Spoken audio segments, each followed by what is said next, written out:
You've tuned in to T.C. McCarthy, the most handsome and entertaining science fiction author on video, and today we're going to be talking about missile combat in space. My next book, Tyger Burning, has a lot of this in it, and you should pre-order it now so that you get it next year as soon as it's published, and by pre-ordering you'll help me make the bestsellers list. I explain it here. Pew! Now, missile combat in space. I've seen a lot of discussion on this on chat rooms, blogs, that sort of stuff. If you're into science fiction and geeky like me, you may have seen that stuff too. And there's always this argument that in the future, missile combat in space will be irrelevant, obsolete.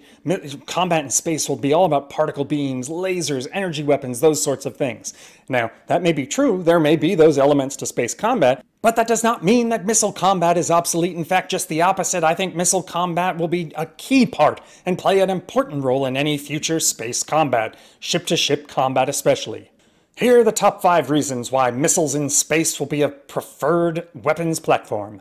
Number 1, they're small. They're gonna be small. Now, ship-to-ship missiles may be larger in space than they are on Earth because you're gonna have to deal with all sorts of other things. Remember, there's no air up there, so your maneuvering is gonna have to be by fuel, right? You're gonna have to be jetting stuff off in all directions in order to maneuver that missile and track an evading spacecraft, but still they're gonna be smaller than a spacecraft that contains human beings. These things will be essentially drones. You won't be able to distinguish between drone and missile in space because as we advance, that line will be blurred, and I'll mention that in a subsequent point as I go through my top 5. But remember, if you're in a spacecraft with human beings, you're going to need water, food, lots of fuel, that sort of stuff, maybe some armor. Your spacecraft is going to be big and bulky. Inertia is not your friend. The missile is going to have none of those things. It's purely designed to track an evading target and kill the evading target, so it will be able to maneuver much more readily in space as you try and, jig and jag and get your spacecraft out of the way.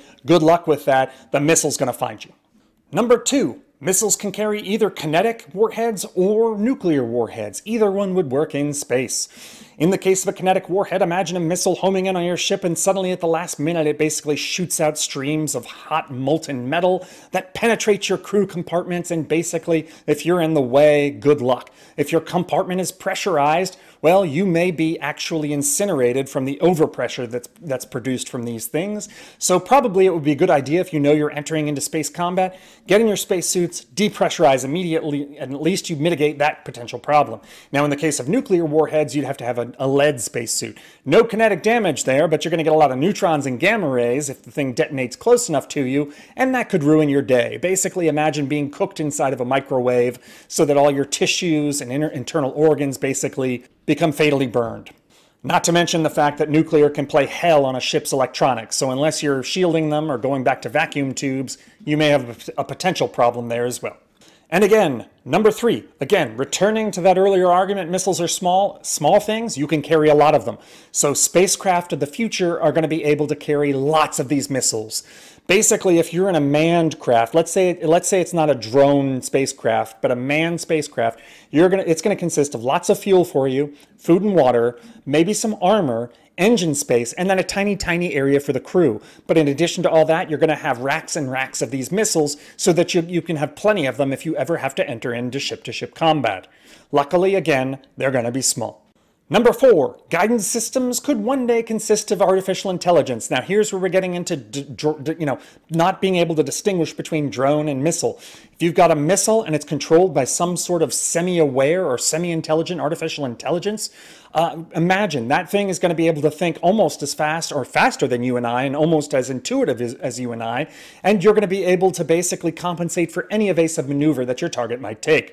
Having an AI on board would also mitigate any kind of ship defenses, because now you're dealing with a smart missile that is going to basically be able to enter into some sort of random evasion pattern, so that if you're attacking a ship and it has defensive particle beams, lasers, plasma, whatever, you're going to be able to evade that stuff.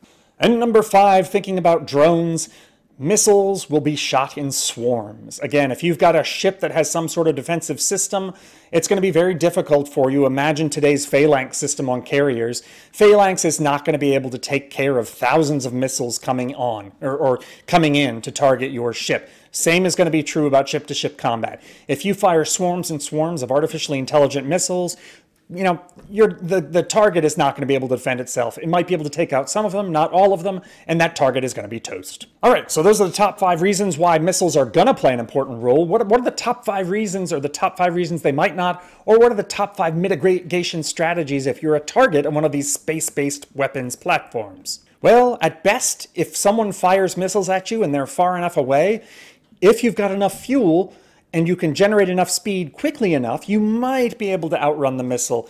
The missile is always going to be faster than you, but if you've got enough of a head start, you remember, a missile is going to probably have a lot less fuel than you. So if you get a head start and you're able to keep going at a certain rate and the missile is catching up, but then just before it hits you, it runs out of fuel, then is where you do your maneuver. The missile can't maneuver to follow you, and it just keeps going in a straight line in its last known trajectory. Maybe. I mean, that's a long shot, but you've got a chance there. Particle beams. Particle beams will be a favored space-based weapons platform, and they can be used to hit incoming missiles and detonating them. The problem is, again, looking at missile swarms, could they get all of them or every one of the missiles coming in? I doubt it. And let's not forget, you're going to have random evasion patterns that you have to deal with when you're trying to target a particle beam. So it's very difficult for me to imagine a scenario where particle beams are really going to play any kind of an effective role for mitigating missile-based attacks. What about passive defensive systems? Hull armor that basically is designed to absorb that initial impact or pre-detonate missiles before they get close enough to really do damage to the crew compartment. That seems like probably the smartest way to go. But remember, every ounce of weight you put on a spacecraft matters, and it's going to affect your range, your ability to maneuver, those sorts of things. So you're not going to want to put on, armor the entire craft or anything like that, and it's going to really depend on what the weapon systems look like in the future to determine what kind of armor you can use. All right, what about counter-missile missiles? One AI against another. Well, that might work. You might have to meet a swarm of missiles with a swarm of missiles, but now you're out of missiles, right?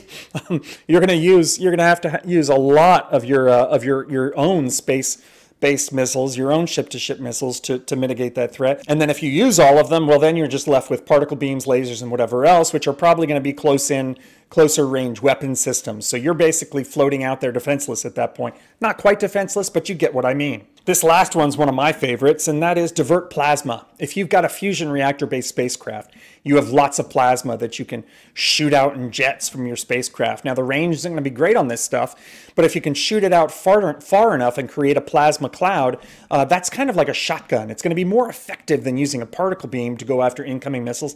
But again, I haven't run the numbers or looked at the science, so it's not clear that you'd be able to detonate incoming missiles using plasma at a great enough distance to really make a difference. Because if you detonate a missile, it's still going to be coming at you, and if it's close to you, that trajectory might be enough so now all of a sudden, okay, great, the warhead might have already detonated, but you've still got a hunk of junk about to hit your spacecraft. So that's it. That's all I've thought of in terms of space-based combat and ship-to-ship missile use. If you've thought of anything I've forgotten, please put it in the comments. All of this stuff takes place in my book, Tyger Burning. Pre-order it now. It's available in July 2019. Thanks again for watching. End transmission. Hey, TC McCarthy here, the most eclectic and entertaining science fiction author on YouTube, maybe even the internet. Thanks for watching this video. I really appreciate you guys tuning in. As usual, buy my books. I've got a new one coming out in July, and I'll have a giveaway coming up soon, so stay tuned for that. Appreciate you subscribing to my channel, and please, please, please, please don't forget to click that little bell icon so that whenever I upload new content, you get notified. Thanks again. See you soon.